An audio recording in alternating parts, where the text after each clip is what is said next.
Welcome into the Rotowire NFL podcast, your divisional round preview. This podcast, of course, brought to you by our friends over at WinBet. I'm your host, John McKechnie, joined as always by Mario Puig. Let's get into the action.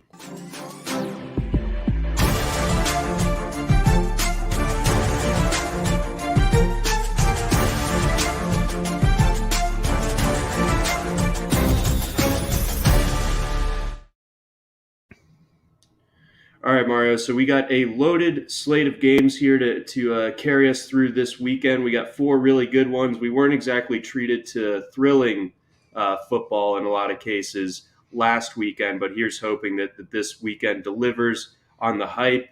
We're going to kind of run through all four games, break them all down in depth. We're going to get into some of the betting angles for it, and we're also going to kind of go through it in under the framework of DraftKings for their 4-game contest, kind of pick and choose guys, stacks, values that we like from each and every game. But Mario, let's fire this off, starting off on the Saturday afternoon game. Cincinnati going to Tennessee. Weather doesn't look like it's going to be an issue there. 39 degrees during the day, dipping down to 23 at night. Sun will set around halftime of that game. The line opened at Cincinnati +3, moved to +4, has mostly settled in at Bengals +3.5. Your thoughts on this game, especially in light of Derrick Henry's impending return potentially, in addition to how the Bengals were able to survive a weekend ago?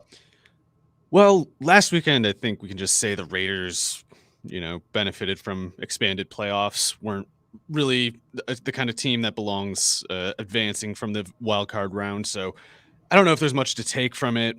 The Bengals did whip them basically both times this year. So that's interesting. And it's good for the Bengals to be, getting hot this time of the year. And the couple weeks before the regular season ended, they were seemingly looking their best, and that's what you'd prefer to see. You'd rather start slow, get hot now than the other way around. So that's all good. What I have trouble figuring out is how good I guess the Titans are. Like, they're not as good as their seeding, but they might still be pretty dangerous. And in football, it's one game playoff is a lot different than a series. And in a one game scenario, especially if you get a shorter game than usual or just a few wacky things happen, it's like the one game danger of a team like the Titans is pretty high, even if they're not, a team that you project to be better than like 10-6 or 11-6 for nowadays, something like that.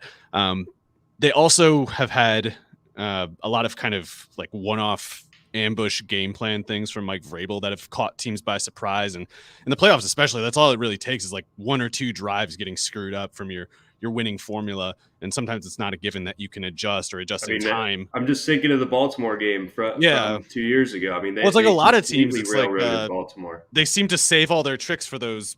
Like, maybe the reason they lose against these crap teams is because Vrabel literally just does not put as much thought into the game. Like, maybe he tries to come up with these, this bag of tricks, and he tries to budget it over the course of a year and not use them up against, insignificant opponents or something like that. I don't know what else would explain it. I guess it all could be random. But it seems like random suits them, it doesn't seem like this kind of style really works against them that much. When they get beat, it's in a competitive, significant situation, it's more like they get beat because the team they went against was better.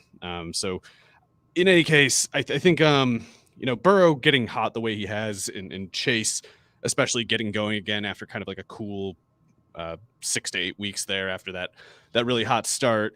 That's a formula that can work here. And I guess Janoris Jenkins is out for the Titans, so that has to make it a little easier yet, although I don't think he can really defend either of those guys being 5'9", especially not Higgins.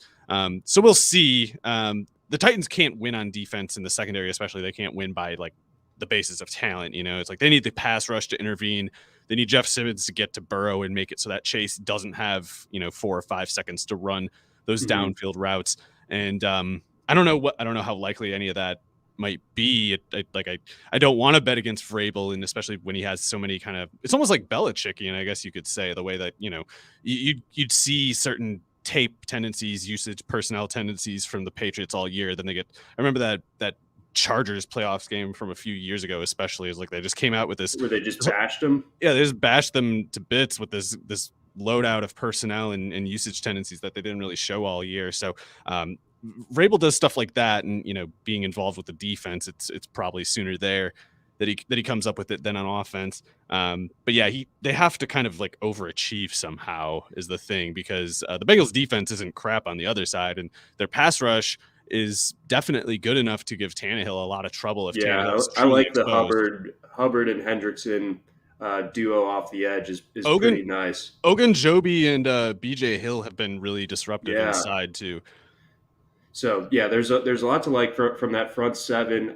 Going back to the Bengals side of it. So obviously they get the monkey off their back last weekend, but you mentioned T. Higgins and the problems that he might be able to cause this Tennessee secondary. He plays 54 snaps last week, but he did pick up that midweek injury.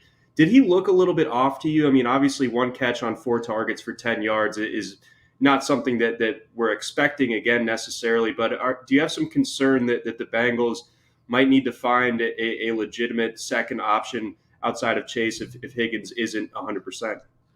I don't know. It was tough to tell, especially early on in that game. It seemed like Chase was just kind of eating them up, and when Chase is probably already like the biggest concern of the defense, and B succeeding, like it was something like 4 catches in a row I feel like he had on that first drive, and it's like that just means like Chase has something on the defense right now. Like the Bengals got something that the defense hasn't figured out how to stop, and they're taking that, and they're going to take it no matter what everybody else is doing on the field. Because like I don't remember what the numbers were. It was like 60 yards or something, I feel like, in the first I don't know, like 12 snaps for Chase, something like that.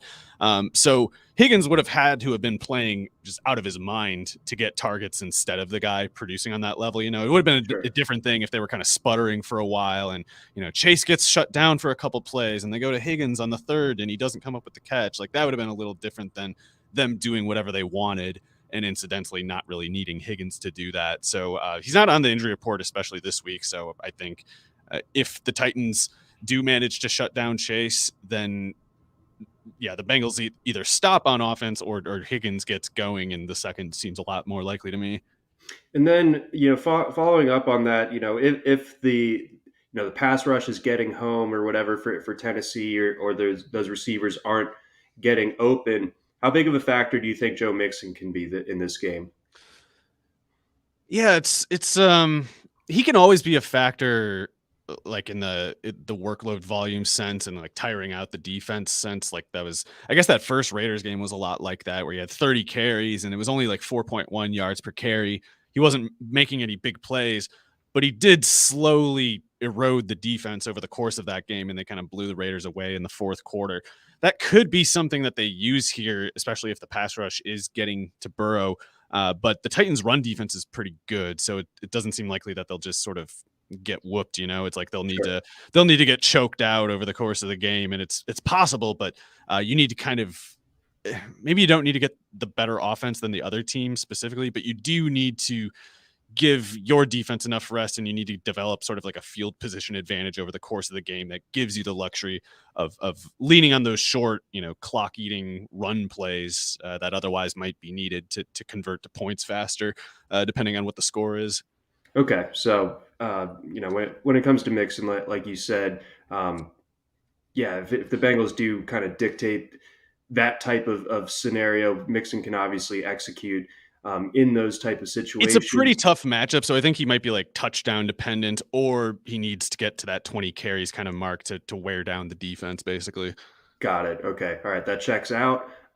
Looking at this Tennessee offense a little bit further, what are your expectations when it comes to Derrick Henry? He checks in as rightfully the most or highest salaried running back on the board this week. I think in general, my lineup builds are going to go a little bit cheaper on running backs. Try to pay up a little bit at receiver, at tight end, that sort of thing. So Henry not necessarily on my radar this weekend, but and I do feel like we're going to see a lower roster percentage for Henry than we normally would, especially on a small slate, just because the uncertainty coming off of that injury. But what are your thoughts on his usage coming back here, presumably?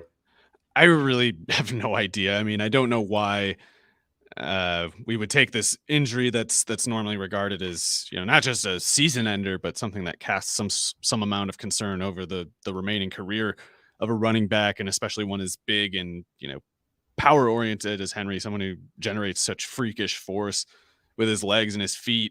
Seems like it would be kind of aggressive to me, and yet I guess that's exactly what the Rams did with Cam Akers, and we'll see. I mean, I even Jerry Rice, when he returned from that ACL tear in like 10 weeks or whatever, that 1 year, he didn't break his patella immediately. Like, he had a pretty good game and caught a touchdown pass. And then the structural weakness in his knee mattered and eventually. I really hope the science just turns out to be futuristic, and Akers is genetics freakish, and certainly the same with Henry. But I do worry about both players paying some sort of price for these teams. Maybe they didn't. Maybe this isn't rushing back for the new modern medicine. I have no idea.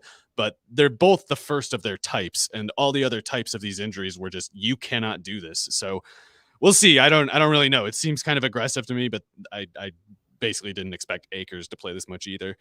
Right, and Akers I thought looked good for Yeah, he looked better than he did his rookie year. It's it was ridiculous. it was unbelievable to watch on Monday night. So let's go ahead and zoom out. Any DFS plays that you're going to be targeting from this particular matchup? Well, I guess I'm probably not the type to go with Henry, or at least 7,500 strikes me as a bit much. Maybe the ownership projects so lowly that I should reconsider that, but 7,500 to me seems like a lot of risk, and the reward of him. What is it? What does that even look like? Do we really think that he is both beating this timetable, and also it's a different type of injury, like tissue injury? I don't know if Achilles isn't good, obviously, in Akers' case, but this might be a more serious injury for Henry to return from than what Akers' Achilles Doesn't he tendon. have a plate in his foot or something? Probably. I mean, like, I don't know. It's crazy. But I'm still in any case thinking, like, even if he plays and even if he gets some, even if it's some substantial workload that he's getting, I don't see him being like a leading scorer at running back by such a margin that it's worth taking on all the risk and at the highest price. So this could just be fish brain laying itself out for everybody to see the wrong way to look at it. But that is how I see that one. And aside from that, AJ Brown is a very different case. Like at 6,200. Granted, the chalk's probably going to be pretty heavy there, but I can't stay away from that. That to me is the free space, if there is one, and the free space is both chalky and also oftentimes necessary to compete. Right, yeah, you don't want to fall behind the field. AJ Brown obviously capable of totally taking over a game, and you don't really have that many other receivers that project similarly this weekend, especially at a relative discount. I think I am going to explore a Burrow Chase mini stack at the very least. Oh, sorry, yeah, the Bengals side. I was just going through the Titans, but yeah, the Bengals side, it's like everybody pretty much. Yeah, I even like Uzama. Yeah, he's a really good player. I don't know if they usually have room for him to do stuff like he did last week, but he's definitely good. Yeah, absolutely. So if you want to save a little bit of tight end, that's one way of going about it. And then Mario, I'll drop some splits here for you as far as where the money's coming in. This courtesy from our buddies over at WinBet. As far as the money line take on this game, 51% is on Tennessee of the tickets, but 53% of the handle or the money is coming in on Cincinnati. As far as the spread goes, 56% on Tennessee, covering that 3.5, and 50% of the handle. So pretty split handle as far as the spread is concerned. 78% of the handle is on the over as well. So does that strike you in any way? I think it is a little bit surprising to me that the Bengals are getting that much of the money on the money line, but I think it also makes sense. I personally think that the Bengals win this one outright. Sorry, what was the spread that you were seeing for those numbers? Let's see. So for 3.5 point spread, and then the money line, 51% on Tennessee as far as the bets go, the betting volume, and then the money, 53% is on Cincinnati on the money line. Okay, yeah, I mean that stuff's always interesting. I'm guessing that's kind of within sort of like the margin of error you would conventionally apply here. Like it's kind of probably like a toss up as far as the opinions of the betting and the money weight placed on those various opinions, it seems like it's kind of tough. It's tough to call this one as we would expect it to be from the spread at a glance, but I don't know. I feel like 3.5 is kind of like generous to the Titans, I suppose, and I'm almost surprised there's not more action on the Bengals as a result, because you would have figured people would, with all those highlights lately, the big plays, all those touchdowns Burrow's throwing, I would have figured they would be like almost trendy Super Bowl picks in the AFC. I got a little bit of coin on the Bengals winning it all.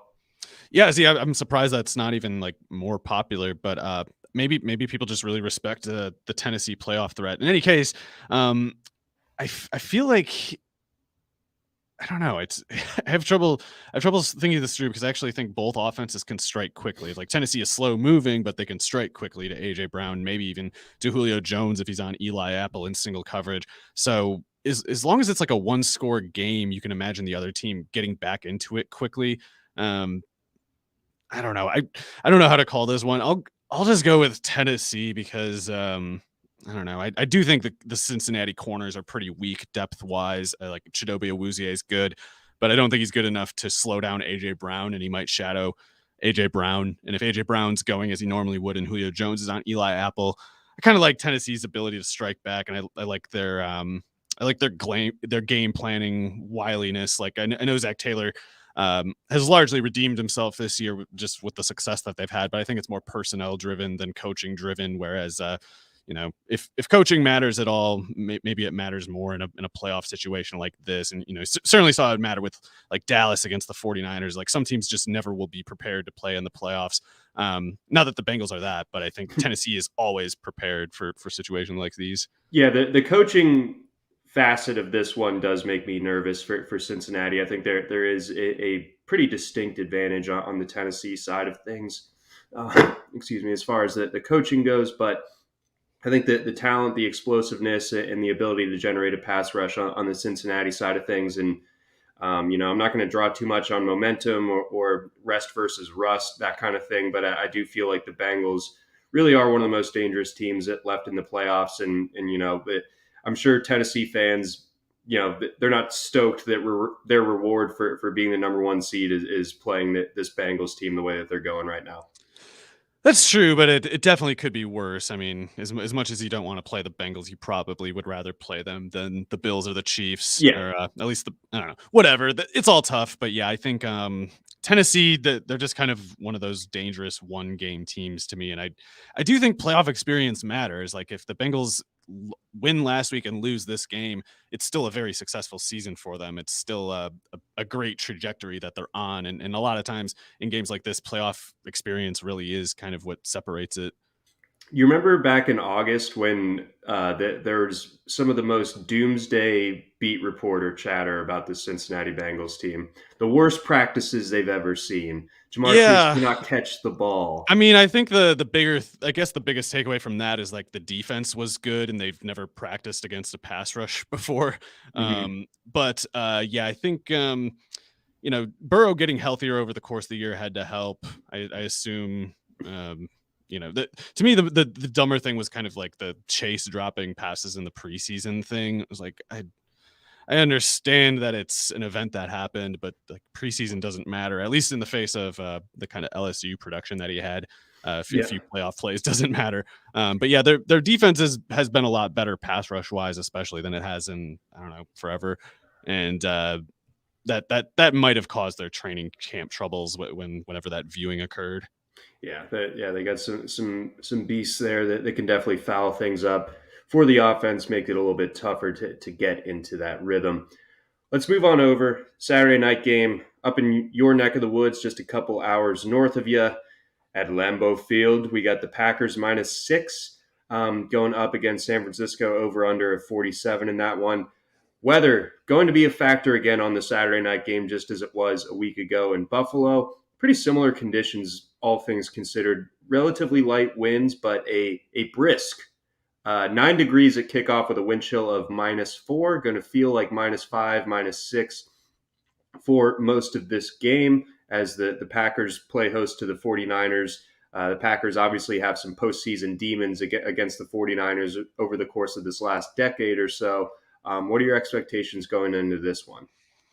Well, the 49ers are definitely tough. And if, traditionally, if teams can't throw as much, then that might be to the 49ers benefit. If, with Rodgers being the other quarterback, that definitely will be true here. But I don't know if there's much reason to think the cold will affect Rodgers that much. And I don't know if Garoppolo really can't get the ball moving through the air, if his shoulder thumb issue is actually a problem, then maybe the Green Bay run defense actually gets pretty good because they don't have to defend, a certain downfield third of the field like they normally would. And maybe that just goes toward shooting some gap that the 49ers normally clear out. I don't really know, but I do think that the 49ers defense is against the pass is particularly vulnerable here. Like there's a chance, of course, that Bosa and whoever else could do so well that they just, screw up the Green Bay passing game by getting to Rodgers so fast. But those corners cannot cover very much, and not these receivers can they cover. So I think we might get something that looks a lot like with the first time these teams played, just maybe not as many deep passes. The 49ers corners only got past that Dallas offense because Dallas's offensive scheme was just incredibly stupid. Like those corners, it was exactly what I was worried about going into that game, and it was the exact same way that the Cardinals played the Dallas offense a couple weeks before that, where both teams are playing with guys who are practice squatters. Basically, Ambry Thomas isn't a practice squatter with the 49ers, but he was supposed to be like their cornerback 5 or 6 this year, not a starter. And Josh Norman got benched for Dante Johnson, who's like a special teams journeyman. It's pretty bleak. And so both the Cardinals and the 49ers, they cannot cover outside receivers right now. And yet teams in Dallas's case against both of them were not throwing to the outside receivers, even though those outside corners were lining up like 10, 12 yards downfield at the start of the snap. Matt LaFleur isn't stupid enough to do that. If they try to line up those corners 10, 12 yards, Rodgers would overrule him even if he were. If they try to put those corners 10, 12 yards off the snap, Rodgers is just throwing it to the receiver until they stop doing that. And then when they stop doing that, they do the double move or the play action, whatever. If you just let the corners play as if it's 3rd and 20 every snap, which is what the Cowboys do and what like your Ravens do a lot of the time when Lamar Jackson is the quarterback, then yeah, those bum corners aren't going to get beat because they don't actually have to cover anybody. You actually have to cover these receivers, and if you don't, they're going to throw the ball to them. So I think that the San Francisco pass rush will all of a sudden look a lot less effective if they're trying to play off coverage against the Packers. And if they don't play off coverage against the Packers, then they probably just get beat for not being able to cover the receivers. So I see it going that general way. I think Rodgers needs to have just kind of a bad off day for no real reason. Sputtering drives and or turnovers that give the 49ers a short enough field that the fact that Garoppolo cannot do anything himself doesn't matter. But I do think that matters. So, looking at another example of a time where the Packers have gone against a sort of overmatched pass defense, I think back to that Baltimore game where they were just putting everybody that they could on Davante Adams, like doing absolutely everything. And it opened the door for a lot of those other receivers for Green Bay to make their mark in that particular game. Do you see something similar here where San Francisco just kind of allocates all these resources to just like not letting Davante Adams be the one that beats them, and then that opens the door for your interest for like an MVS or an Allen Lazard?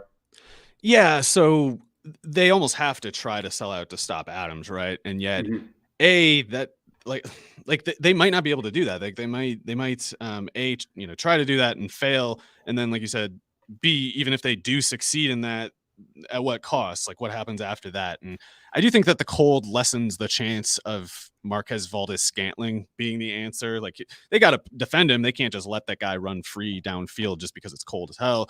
But it's a little harder to complete that deep pass. Like the ball's a little heavier. Valdez-Scantling's hands are bad enough.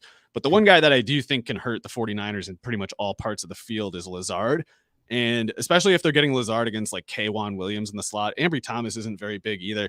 I think Lazard is just plain good, and he can line up all over the place. They can use him almost as like a tight end at times too. So if they successfully sell out to stop Davante Adams, I still think there's a pretty good chance that LaFleur in that case would just get Lazard on whoever he wanted. And as long as it's not like Fred Warner, then the defender in question, like maybe Warner or Jimmy Reed, as long as it's not those two, then whoever is on Lazard probably isn't suited to covering him, in my opinion. So I think Lazard is there. Aaron Jones, you got to worry about showing up somehow, just because I feel like we're gonna have a pretty low roster percentage on him. yeah. Maybe it's anecdotal, but I think that when you write the AJ Dillon fanfic of playing a January playoff game at Lambeau Field where the wind chill's under zero, you just picture that freight train of 6 foot, 240 pounds, just wearing out a defense. I think a lot of people are going to kind of gravitate, myself included, are going to gravitate towards AJ Dillon, and it might result in Jones maybe being a little bit underserved as far as the roster percentage goes. I mean, that's definitely a way it could go. And, especially if Green Bay has a lead, then you like the chances of Dillon getting on the field more. Uh, I think the 49ers run defense shows up, though. And I think the 49ers run defense is good enough that, especially early in the game, especially if they don't have a lead, the Packers might want to go with the more explosive player and save Dillon for the reps that are like beneath Aaron Jones. Like when it's time to run into the teeth of the defense, put AJ Dillon in, and when it's time to get a first down, put Aaron Jones in. Touchdown, first down, Aaron Jones. Give him the ball.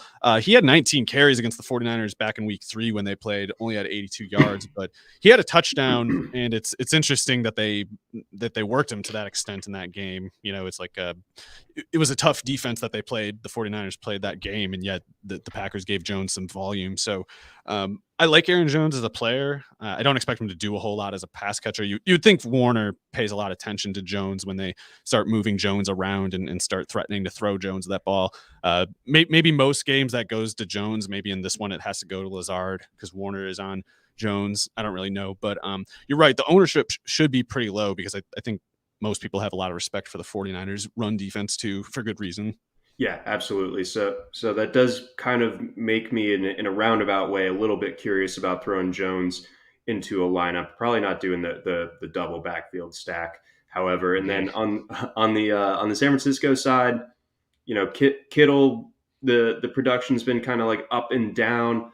Is this a game where they kind of dust him off and get him a little bit more involved, just under the expectation that Deebo Samuel's going to be taking so much attention of this Packers defense? Yeah, and the price is really nice too, 5,300. It's like he doesn't even really need to do like Kittle's a guy that we often see at 6,500 plus, like Kelsey's number on this slate. So 5,300, that at once might make him a bit chalky. I guess Dawson Knox being as hot as he is. Yeah, I mean 5,300. If Kittle's not like 25+% owned, I actually like that quite a bit. And those safeties, Darnell Savage, Adrian Amos, they do a good job covering, but they largely cover downfield. They're not really like rovers. They're more like both free safeties, like they're 2 center fielders. So I think Kittle could have a pretty good matchup here. I don't think there's anything in the front 7 that's concerning for him. He had a big game the first time, 9 targets or whatever it was. So yeah, I actually like Kittle a lot. I think there's a pretty good case to make for him as the top tight end on the slate. So with that in mind, do you think it's the week to fade Deebo? I mean, it always makes you feel nervous to fade a guy like that. No, I wouldn't say fade him exactly. I mean, you can just prefer other receivers, but don't make your 49ers related picks on the assumption that like there's some answer to Deebo Samuel out there, because I don't think there really is. No, he's too versatile. He's too just mean with the ball in his hands. So do you like his setup here? And figure he's going to get into that backfield mix once again as well. So Mario, looking at the betting for this game, 71% of the bets are coming in on Green Bay money line, 60% of the handle, however, so 10% difference. Niners carrying 40% of the betting handle in this game on the money line. 71% of the money is on Green Bay to cover, and they are also getting 87% of the handle. So as far as the spread goes, Green Bay's kind of dominating that one. And the over is getting 60% of the tickets, but the under getting 63%. So kind of a split thinking as far as the money coming in on the total going to the under versus the betting volume going towards the over. Yeah, that's hard to keep track of and sort through. It's almost like some of the people might be like using a hedge between the two bets, like putting a different amounts on both things, depending on, like, I assume what the payout terms are. I got to go with Green Bay. I just think, like, Jimmy Garoppolo played at Northern Illinois. It's not like the cold is something that he doesn't know about, but there's just something about Rodgers there. And I think that the Packers are just the better team overall. Like, I think they would project as the winner in a neutral site, in addition to the cold. If Garoppolo's thumb and shoulder are actually limited, then that's maybe the best reason to fade Samuel if you're going to see it that way. Because, like, yeah, maybe if Samuel has a bad game, I don't see how the 49ers cover, or how they cover and certainly not win. Right. Yeah, they're just not going to be competitive if Debo isn't a major factor in this one. I tend to agree with you. I think that the Packers are the best team in the NFL. I say this as someone who hasn't had the Wisconsin tap water in months, but I still am just a sheer believer in Rodgers, the way that he's playing, and the rest of this roster has really come together nicely. Love the coaching. I think this is a slam dunk. I like the Packers to win. I like them to cover. I think they win this game by a touchdown, possibly more, even in light of their recent postseason failings. I think this is a bit of a different team this time around. Before we get on over to our next game, we got a message from our friends over at Blue Wire. And we also have a message from our friends over at WinBet. If there's one thing we appreciate here at Rotowire, it's making good decisions, and even more so, making the right decision. Listen up, folks. I have an incredible offer for you with Rotowire's newest partner, WinBet, the premier digital casino and sportsbook app. WinBet is now the exclusive sponsor for Rotowire's fantasy podcast. WinBet brings you all the latest action with a user-friendly interface, moneyline bets, boosted parlays, over-unders, round robins, live betting, and so much more at your fingertips. Want a break from sports betting? Head into WinBet's digital casino and take a spin on roulette, double down in blackjack, slam the slots, or try your hand at Baccarat. WinBet is currently available in 7 states. That's Arizona, Colorado, Indiana, Michigan, New Jersey, Tennessee, and Virginia, while rapidly expanding. At WinBet, the possibilities are limitless. WinBet is currently offering all RotoWire listeners a risk-free bet up to $500 on your first wager. Download WinBet now. That's WYNNBET. WinBet, the exclusive partner for RotoWire's fantasy podcast. All right, Mario, on to Sunday. We got the Rams going across the country to face the Buccaneers. Rams obviously took care of business Monday night. I think a lot of that had to do with the Cardinals playing their D- game, maybe their F game, just an awful game from Arizona. Not to take anything totally away from the Rams, but you can take most of it from the Cardinals instead. They blew it. They're idiots. Yeah. Okay. That's absolutely true. Let's see. As far as the Bucs are concerned, they were able to kind of overwhelm the Eagles pretty easily, I felt like, and maybe Philadelphia now has to ask itself some existential questions when it comes to how they're going to approach this offseason with Jalen Hurts, with the quarterbacks, with the draft kind of loadout that they have with all those early round selections. But your thoughts here when it comes to the Bucs playing at home, 2.5-point favorites against this Rams team? Well, we got the Tristan Wirfs thing, which we got to keep an eye on, I guess, because I don't know who the right tackle is, but he's not as good. The backup right tackle, I don't know who that is, but can't be anywhere near as good as Wirfs. And don't know what today's update was, but not practicing Wednesday, was in a boot shortly beforehand.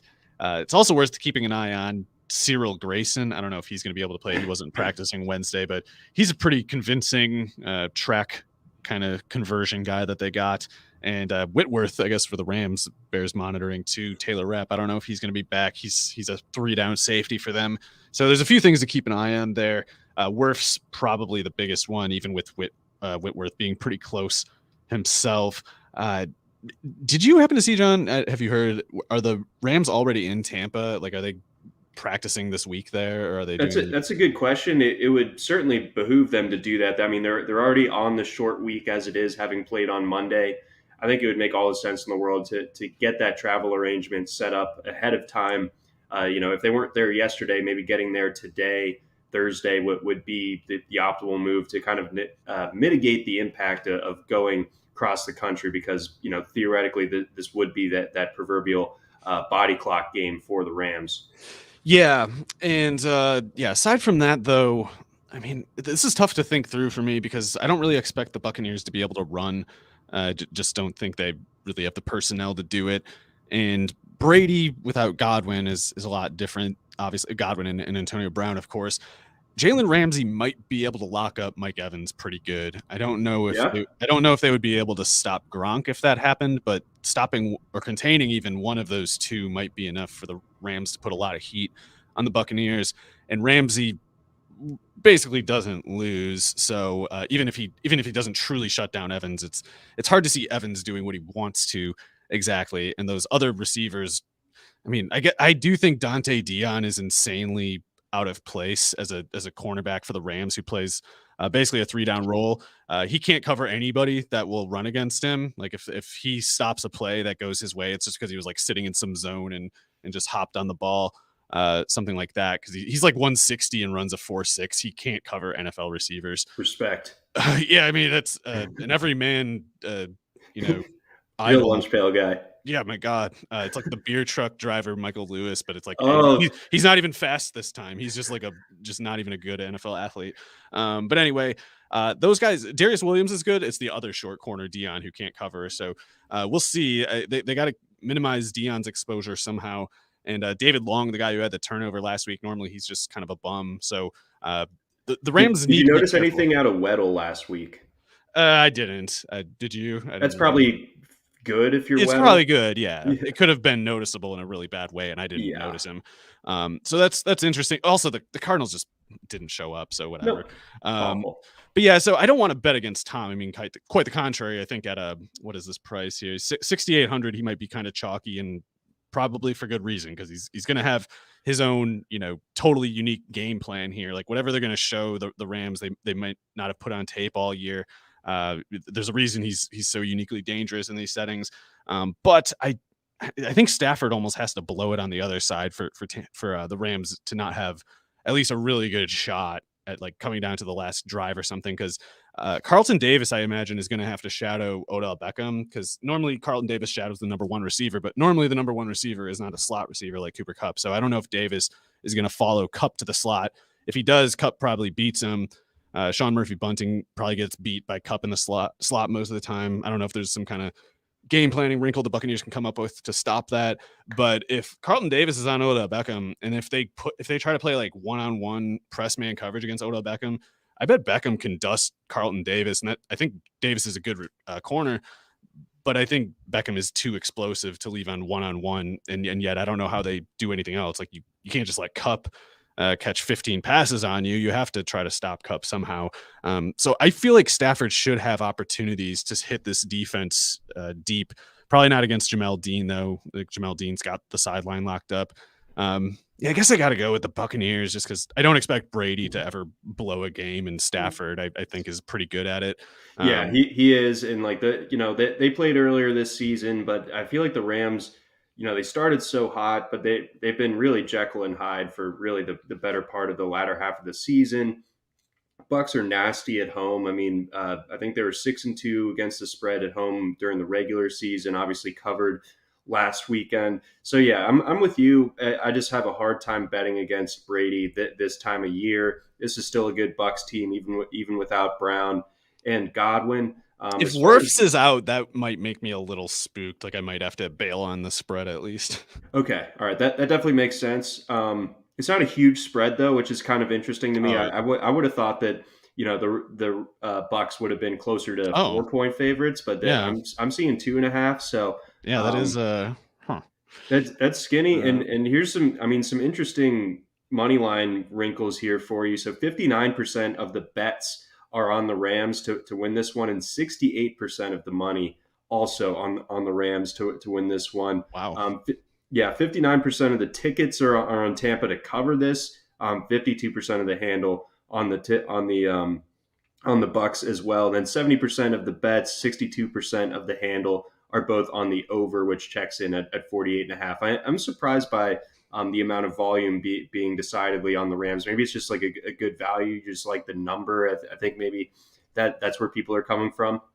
It might be like Wirfs too, because I guess Brady got hit a good amount by that Eagles defense. And I don't personally think Leonard Floyd is that good of an edge rusher, but Von Miller might be.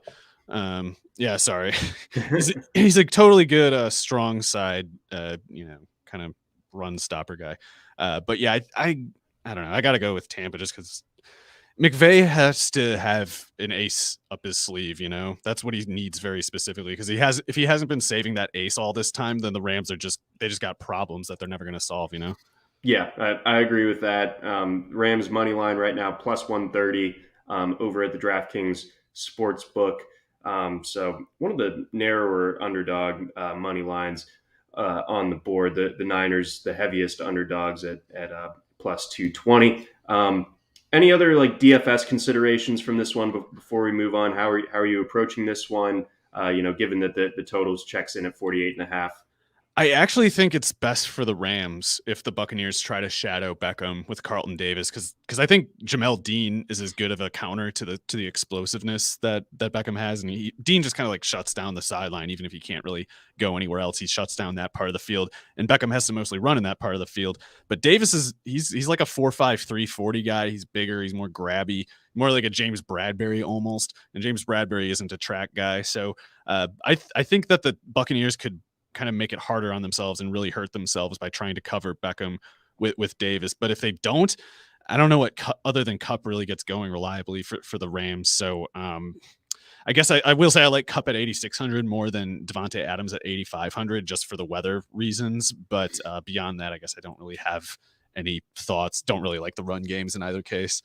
Yeah, I don't either. I'm not going to chase Akers. I still think that that's still a really stout run defense for the most part in Tampa Bay. So staying away from that. I'm definitely a little bit more curious on getting a lineup with the Rams pass catchers after our discussion there. Let's move on over. We got the last game of the weekend. Should be a good one, folks. We got the Kansas City Chiefs checking in as 2.5-point favorites against the Buffalo Bills. Weather not really expected to be much of an impact here. 42 degrees at kick, mostly clear. I don't think the wind's supposed to be all that bad. Buffalo is 8-3 against the spread on the road this year. Obviously, had that one kind of statement win over the Chiefs with that big rain delay in it, if I remember correctly, earlier in the season when they kind of announced their arrival. That was a slot ball game. That was not a real game.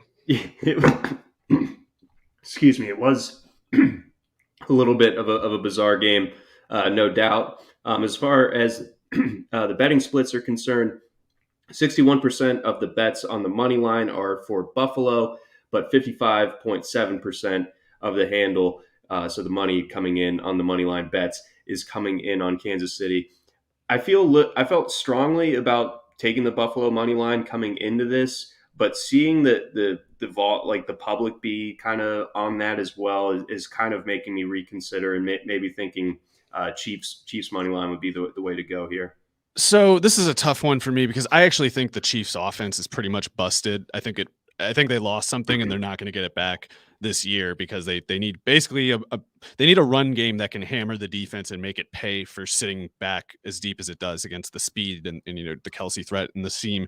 So I don't think that this Buffalo defense is necessarily vulnerable to the Kansas City offense. I think the Bills would have to do some dumb things that I don't especially expect of them to make this Kansas City offense look like it has against the Raiders this year or the Steelers this year. The Steelers just have bad personnel. There's only so much they could do. Mm-hmm. So I think Buffalo is still dangerous defense wise for Mahomes, but I also think that it would be a mistake to think that the Bills are fundamentally different than they were earlier this year or last year in any positive sense. Last year, their offense was better, point blank. And I think a lot of people are looking at that Patriots game last week, the way that the Patriots just got totally wrecked and thinking like, oh man, now the Bills are on a new level. The Patriots did that wrong. The Patriots played them as stupidly as they possibly could have. They tried to play man coverage against Josh Allen, which I know Belichick has some reason in his head as to why he keeps trying to do this, even though it keeps blowing up in his face. But you can't play man coverage against the Bills. You need to play zone defense as much as possible for two reasons. One is that you can't press covers to Stephon Diggs. No one can do it. If you try, you'll just, even if you double team them, you'll just kind of like fail at it and you'll leave yourself weaker at every other rep as a result. But the other reason, and maybe even the biggest one, is you need to keep eyes on Josh Allen as a runner. And if you're playing man coverage and you're turning and running off the line of scrimmage, then you're not looking at him. And he's running, and you're still running away from him downfield instead of turning around to pursue him and shut down the run. So you see how Kyler Murray couldn't get anything going against the Rams last week. Like, they were just sitting in basic zone coverages, just keeping eyes on him. It's like, keep an eye on him, he won't run. And if he doesn't run, he can't do anything. Now, Allen can do more because he doesn't have a moron for a coach, and he's got better players around him, and he's arguably better himself even. But the danger of them falling off in a way that no one's projecting is definitely there, because I don't think the Chiefs are going to try that. I think Spagnuolo has done a pretty good job lately. I don't want to say he's just like good exactly. And certainly the Kansas City run defense especially has some weak spots. Sorensen's a weak spot in the passing game, but I think they're going to play a fundamental, like sooner the inverse of what the Patriots did. Like, they're going to do a lot of ostensible disguised coverages, and they'll cover parts of the field and not individual players. So Do you remember if they tried any wrinkles along that end the first time? well, the first time Allen didn't have a good game as a passer. He just ran around a bunch and guys couldn't tackle him. So that was, I think, maybe when Charvarius Ward was still out too. I can't remember. But the Chiefs defense got quite a bit better in the second half, and getting healthier at corner might have been a part of that. But I mean, Allen played in Arrowhead last year too in the playoffs, and he didn't have a very good game. It was fine, but he was 28 of 48 for 287 yards and 2 touchdowns. Ran for Chris 88. Jones did not play in the first game, by the way. Oh, yeah, I forgot about how Chris Jones was hurt too. So yeah, I think this is a really tough game for both teams. I think it's, both teams are very dangerous to the other one, but especially if the Chiefs if you make Josh Allen think after the snap, that's when he starts doing things that don't really make sense. Like, when he knows before the snap where everyone's going, it's really easy because he can just, stress some part of the field where he knows no one's going to be, and either he can throw it farther and faster to that spot, or he can run to that spot better than the defense had in mind. But if you make him figure everything out after the snap, it's like it's like loading a trebuchet sometimes when he throws the ball. And if you have to do it, if you have to load a crossbow, load a trebuchet when there's people rushing you, it's a lot different than like already having it locked, loaded, knowing where you want to go with the ball. So if the Chiefs have a prayer, they have to make Allen think after the snap and make him, think wrong. Right. That's always a huge key. And then, there is kind of the X factor where the routes aren't there for Allen necessarily, but he just makes a play. Yeah, if he does, so I don't think he will really make a play as a passer unless the defense is getting whooped like they were last week. And that's not like bashing Allen. I just think he was making those throws because the defense was getting that beat. I don't think it was just like he was doing otherworldly things. I think a lot of that was like a historic offensive performance. Oh, it was a beatdown. Like the they didn't punt. Did they even get Patriots? The Patriots did literally everything they would have wished. If the Bills could have wrote a wish list about what to do, short of just like not putting any players on the field, it would have been exactly what the Patriots did. And I think the Chiefs don't do that as a matter of, general policy. Like, they don't play man coverage like that. They do disguised coverages. They do varied sub package type deals. Whereas with the Patriots, it was just like, this guy's on this guy because he's right in his face, right at the line of scrimmage. And we know he's not going to drop back in his own coverage because there's, this guy's over here. This guy's running this route over here. We can sell the protection sliding this way. I go over here. This guy's getting open in 2 seconds every time. Like, every time it happened, it was like clockwork. So, Allen can still be dangerous, obviously, and he's better in Arrowhead. Him and Herbert, guys like that, are way better in Arrowhead than like weak pop gun arm passers. But it's still not that easy of a place to play. And if he can only really get going as a runner, by the way, even if Allen has a bad game as a passer, he probably will have a good game as a runner. It's just the issue is that probably isn't enough with the Bills roster. Like, there is, Allen needs to do a little more, I think, than Mahomes does to win this game. But maybe that's the wrong way to see it. Yeah, no, I think it will be much tougher for Allen this time around. Yeah, that's going to be a fascinating matchup to see if Buffalo is able to kind of maybe replicate in some way what they were able to do a weekend ago. But again, like you said, a much different game plan likely coming from the Kansas City side of things. As far as the Kansas City offense, you mentioned earlier that they might have some fatal flaws that they don't get fixed until next season.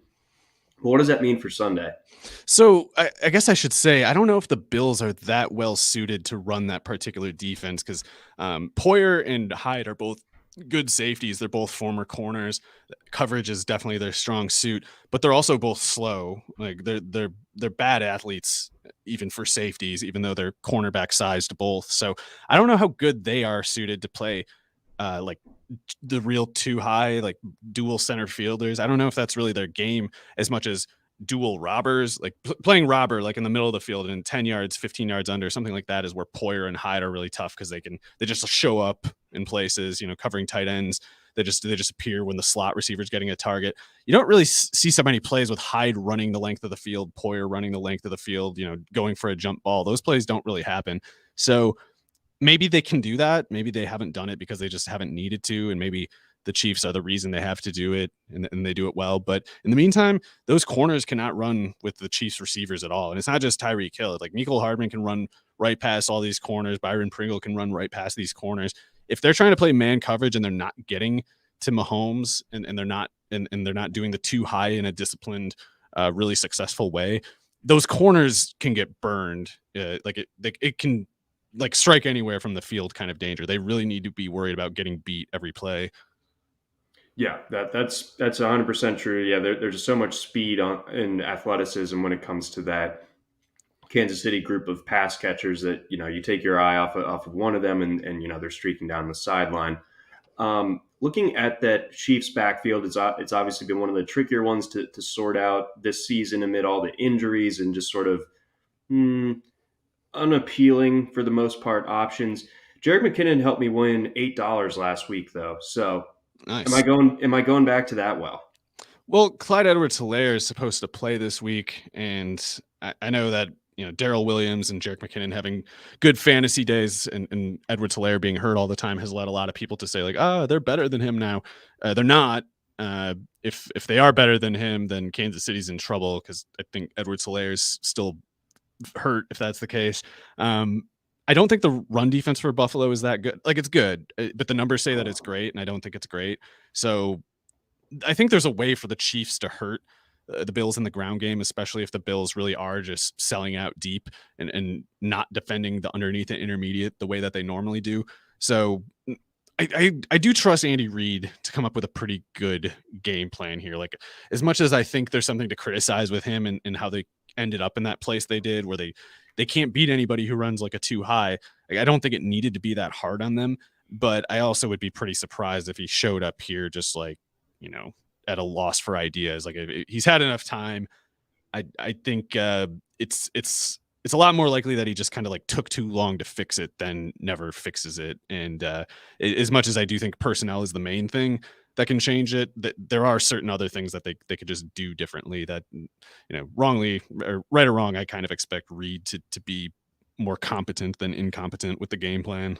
Yeah, I mean they've certainly earned that benefit of the doubt. It's going to be tough to beat the Chiefs, let alone in Arrowhead. But I think the Bills do it. I know I was just waffling on that a little bit once we got to this. I do game, not want to pick a side on this one. I don't feel strongly about. There's so many conditions that I have to place, and it's you don't actually get to stipulate conditions. Right, exactly. Yeah, it's tricky. So I guess we'll end it with our predictions as far who wins, who's going to be playing in the conference championships next weekend. I will start. I think on the AFC, we see two road upsets. I think we see the Bengals and the Bills both win on Saturday and Sunday, setting up an AFC championship game in Orchard Park. That would be electric. And then on the other side, I like the home chalk. I do think that the Packers are able to take care of business. And then I think that the Buccaneers also, despite those concerns that you raised with the pass defense, I'll just side with Tom Brady and assume that it's going to be a rematch of last year's NFC Championship a week from now. Yeah, I'll go with all favorites. Just saying the one upset that I prefer over the other three, I guess, is the Rams, but I will take all favorites. Probably not a bad way of approaching it, Mario. And then one last thing, commenter Gary wants to know what our best props are for the weekend. I haven't personally looked into them just yet, but we do run 3 sportsbook articles. They are for free, no paywall. We run those on Saturday to kind of get the most updated odds and numbers for those. So Kevin Payne writes a DraftKings Sportsbook article. Walter Hand does the win bet, and Eric Tim does the FanDuel Sportsbook. So we got tons of prop coverage. I probably like a Lazard one, if I must name one. I probably like Lazard. Yeah, drop one in there, sprinkle it in. Yeah, Lazard. Keep an eye on his reception yardage or anytime touchdown. Let's say actually any category, but especially touchdown or receptions. Love those calls. All right, that's going to wrap things up for us here on the Rotowire Fantasy Football Podcast. Once again, brought to you by our friends over at WinBet. For Mario Puig, I'm John McKechnie. Thanks for listening. Try Rotowire today, free for 10 days. Get our premium tools, rankings, analysis, and breaking news alerts. No credit card required. Go to rotowire.com/